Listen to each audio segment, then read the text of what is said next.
L'invité de la rédaction de Laura Sahin. Bonjour à tous et bienvenue dans votre rendez-vous de la mi-journée. Aujourd'hui, j'ai le plaisir de recevoir Sophie Joassin. Bonjour. Bonjour. Vous êtes maire d'Aix-en-Provence, mais aussi vice-présidente de la région Sud en charge de la culture. Si je vous reçois aujourd'hui, c'est pour que vous nous parliez de la 77e édition du Festival de Cannes, qui aura lieu à partir d'aujourd'hui, le 14 mai, et jusqu'au 25 mai prochain. 11 films sont en sélection et sont soutenus par la région Sud. Vous avez toujours, Sophie Joassin, tenu à porter des films importants lors du Festival de Cannes. Concrètement, ça veut dire quoi ? Est-ce que ça veut dire que vous soutenez financièrement les films ? Est-ce que vous les avez accueillis sur notre territoire ? Racontez-nous. Alors, en 2023, pour vous donner un ordre d'idée, le budget qui a été réalisé a été de 24,3 millions d'euros, avec les subventions, bien sûr, les transferts, les marchés compris. Le CNC abonde cet engagement à hauteur de 1 798 millions d'euros. Vous voyez, donc la région s'engage vraiment de manière totale dans la filière audiovisuelle, avec un fonds de soutien régional à la création et à la production, ainsi qu'une commission régionale du film. Donc c'est vraiment un engagement très très fort qui aujourd'hui comprend une activité pédagogique très importante que nous souhaitons doubler d'ici 2030 avec le nombre d'apprentis. Il s'agit pour nous, un défi, c'est en 2030, doubler le nombre de personnes, de jeunes gens plutôt, d'étudiants, donc apprentis, lycéens, qui s'intéressent donc au film. Nous organisons pour cela des séances avec eux, ainsi que les réalisateurs, les scénaristes que nous avons soutenus. Alors ça porte ses fruits effectivement, puisque parmi les films que vous avez soutenus, 11 sont en sélection au festival cette année. Et parmi ces films, il y a le film Le Fil de Daniel Auteuil ou encore Le Comte de Monte Cristo d'Alexandre de la Patelière et Mathieu Delaporte. Est-ce que vous avez un préféré parmi les 11 films que soutient la région Sud, Sophie Joassin ? Écoutez, moi je m'abstiens toujours d'avoir un préféré avant de les avoir tous vus. Donc, nous avons Diamant Brut aussi, d'Agathe Redinger, qui est en compétition officielle, ainsi que Niki, qui est dans Un certain regard. Ce sont deux films de femmes. Donc, c'est aussi une chose qui est importante pour nous, Bien puisque sûr. nous avons tout de même un engagement par rapport à la parité qui est total en compétition immersive et sur la semaine de la critique. Et nous avons soutenu, les films qui ont été sélectionnés, nous avons à peu près un tiers de films féminins.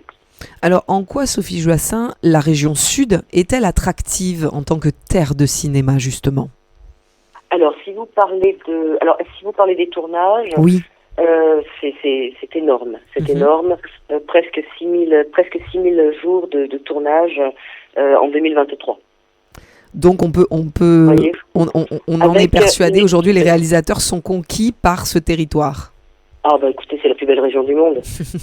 Bien sûr qu'ils sont conquis par ce territoire. Justement, le président Renaud Muselier rappelle régulièrement que la culture est vitale à notre territoire. Mais est-ce qu'aujourd'hui, la culture a suffisamment de moyens pour vivre et survivre en région Sud ? Alors la culture, comme l'ensemble des thématiques importantes, ont dû subir quand même des coupes budgétaires franches, mais pas sur le plan des collectivités territoriales. D'accord. Et en tout cas, pas chez nous. C'est-à-dire la région Sud a maintenu totalement ses financements au niveau des associations culturelles. Alors la ville d'Aix aussi d'ailleurs. Des rumeurs autour de... On va revenir au Festival de Cannes, parce que c'est quand même le principal événement cette semaine. Des rumeurs autour de scandales sexuels pendant des tournages menaceraient la tenue du festival cette année. Est-ce que vous avez des informations à nous apporter à ce sujet et à cette crainte des organisateurs que le festival n'ait pas lieu ? Non, j'ai pas particulièrement d'informations supplémentaires. Ce que je sais, c'est qu'évidemment, c'est un scandale qui couvre depuis un certain nombre d'années maintenant, et qu'évidemment, il y a des réclamations par rapport à ça, un désir fort d'être entendu. Nous, la cause des violences sexuelles, des violences faites aux femmes, est une grande cause régionale depuis le début du mandat. Je pense que chaque institution doit rester positionnée sur la place qui est la sienne. Notre effort, c'est de travailler sur la parité justement et de faire en sorte, de faire en sorte de soutenir effectivement les réalisatrices, les scénaristes féminines qui sont justement dans la course et voilà, c'est notre travail. Alors Marseille a été au centre du monde la semaine dernière avec l'arrivée de la flamme olympique. Cannes cette semaine. Le sud de la France est mis à l'honneur en ce moment, Sophie Joissaint. Oui. Ça fait plaisir. Alors moi, c'est un bonheur inouï. Évidemment, Aix-en-Provence a été mise à l'honneur hier et je peux vous dire que nous avions 50 000 personnes dans les rues. C'était formidable. Je dirais que la flamme est arrivée par le grand port de la capitale de la Méditerranée, qui est Marseille, et elle s'est arrêtée longuement hier dans la capitale de la Provence, qui est Aix-en-Provence. J'imagine que vous-même ou le président de région seront sur les marches du Festival de Cannes. C'est toujours un moment important pour l'institution. Oui, demain soir nous y serons, bien sûr. Bon, bien sûr, mais franchement, nous tenons à soutenir ce festival, qui est le festival qui rayonne le plus au monde. Oui, effectivement, autour du cinéma, et on attend là encore de nombreuses personnalités. Est-ce que vous avez des noms à nous donner? Non, je n'ai pas de nom à vous donner. Il faudra attendre, il faudra y aller. Je laisse la surprise au festival et à ses amateurs. Mais pour revenir un petit peu sur les retombées effectivement de la filière audiovisuelle, il faut tout de même savoir que sur le plan économique, le CNC en 2018 avait fait une étude qui a démontré que pour 1 euro investi par une collectivité dans un tournage, il y en avait 6,6 de retombées locales. Ah oui, donc c'est énorme. Oui, sur le plan économique, je crois que la culture a montré à présent, contre toutes les idées reçues, que ce n'était pas à fond perdu. Ça l'est parfois au niveau des investisseurs, donc des collectivités territoriales, mais pour les territoires, c'est un plus extraordinaire. Et puis il faut aussi pousser le public à aller au cinéma, à retourner dans les salles de cinéma. C'est pas évident, les prix aussi des salles ne sont pas donnés. Est-ce que vous, à la région Sud, vous travaillez en ce sens aussi pour que la jeunesse, pour que une certaine partie de la population puisse retourner au cinéma? Bien sûr, bien sûr. C'est pour nous très très très important. On sensibilise à peu près 30 000 jeunes par an au cinéma et à la sensibilité aux médias.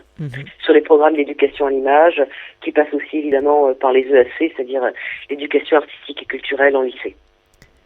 Formidable. C'est pour nous vraiment c'est un enjeu. Ah oui, c'est un enjeu considérable.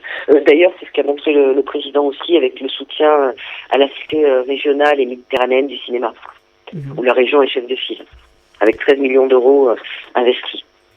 Merci beaucoup Sophie Joissaint, vice-présidente de la région Sud en charge de la culture, d'avoir été avec nous sur l'antenne de Radio JM pour nous parler de ce festival de Cannes qui démarre le 14 et jusqu'au 25 mai prochain. Merci à vous. Merci à vous. À très bientôt. Au revoir, à très bientôt. Pour voir ou revoir cette interview, n'hésitez pas à aller sur notre site internet radiojm.fr, nos réseaux sociaux, Facebook, Instagram ou notre application Radio JM. Très bel après-midi à tous. L'invité de la rédaction de Laura Sahin.